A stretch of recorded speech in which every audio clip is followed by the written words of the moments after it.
अर्नब गोस्वामी हमेशा ही, चाहे इकोनॉमी हो चाहे कोई भी टॉपिक हो, हमेशा ही सरकार को डिफेंड करते हैं और विपक्ष से सवाल पूछते हैं। और वो इनडायरेक्टली सरकार को डिफेंड नहीं करते, इनडायरेक्टली विपक्ष से सवाल नहीं पूछते, बल्कि वो ये सब काम डायरेक्टली ही करते हैं। अब दरअसल में जब से अर्नब गोस्वामी की वो व्हाट्सएप की चैट लीक हुई हैं, अर्नब गोस्वामी को बड़ी दिक्कतें हो रही हैं जवाब देने में। और ऐसा लगता है कि अब उनकी दूरियां बढ़ जाएंगी उन मंत्रियों से जिनसे उनकी पहले नज़दीकियाँ थी। और उसका कारण कुछ यूं है। दरअसल में हुआ यूं कि एक जो व्हाट्सएप चैट लीक का जो एक पन्ना है, उसमें सामने वाला शख्स उनसे कहता है कि इस वक्त वाकई में इकोनॉमी ख़राब है। तो वो कहते हैं हाँ सच है, बिल्कुल सच है, इकोनॉमी बिल्कुल बर्बाद हो चुकी है। और उस वक्त के वित्त मंत्री के बारे में कहते हैं कि वो किसी काम का नहीं है।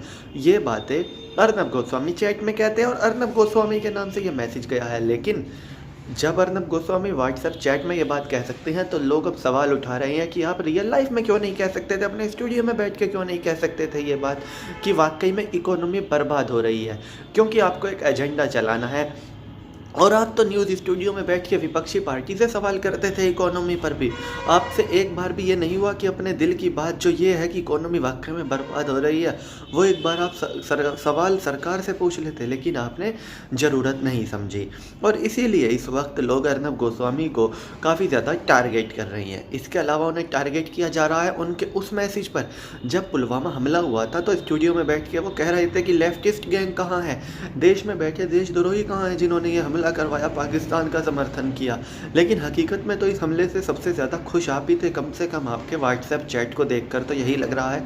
और हो भी क्यों ना, जब अर्नब ने व्हाट्सएप चैट में साफ है कि अर्नब ने शाम के 5:30 बजे कहा था कि this attack we won like, मतलब हम जीते इस अटैक में, यानी कि उनके लिए टीआरपी ही सब कुछ थी। शाम के 5:30 बजे उनके चैनल पर टीआरपी आ गई, अच्छे खासे लोग देख रहे थे, क्योंकि वो चीख चीख कर विपक्ष से सवाल पूछ रहे थे इस अटैक पर। पाकिस्तान और विपक्ष को एक पार्टी बता रहे थे, उनको एक पार्टी साबित करने में लगे थे। तो लोग उनके चैनल को देख रहे थे क्योंकि अर्नब गोस्वामी चिल्ला रहे थे, और उस चिल्लाने की वजह से उनको टीआरपी ज़्यादा आई। तो उस टीआरपी को उन्होंने अपनी जीत करार दे दिया। और वो ये बात भूल बैठे कि उसी दिन देश के 40 से ज़्यादा जवान शहीद हुए हैं।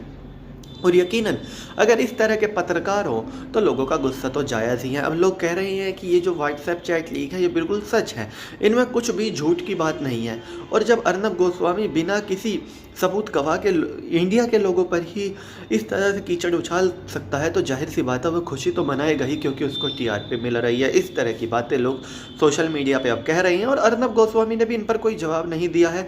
ये दिखाता है कि कहीं ना कहीं शायद सच ही होंगी, क्योंकि अगर झूठ वो होती है व्हाट्सएप चैट लीक तो अर्नब गोस्वामी अब तक सामने आ जाते। लेकिन अर्नब गोस्वामी सामने नहीं आए हैं, तो समझिए कि यकीनन ये चैट सच ही होंगी। इस तरह की बातें लोग सोशल मीडिया पे कह रहे हैं। तो चलिए दोस्तों, मैं चीनू दहिया, फिलहाल इस वीडियो के लिए इतना ही। आगे भी इसी तरह की देश दुनिया बॉलीवुड और खेल की तमाम खबरों के लिए बने रहिए चौधरी न्यूज़ के साथ। जय माता दी।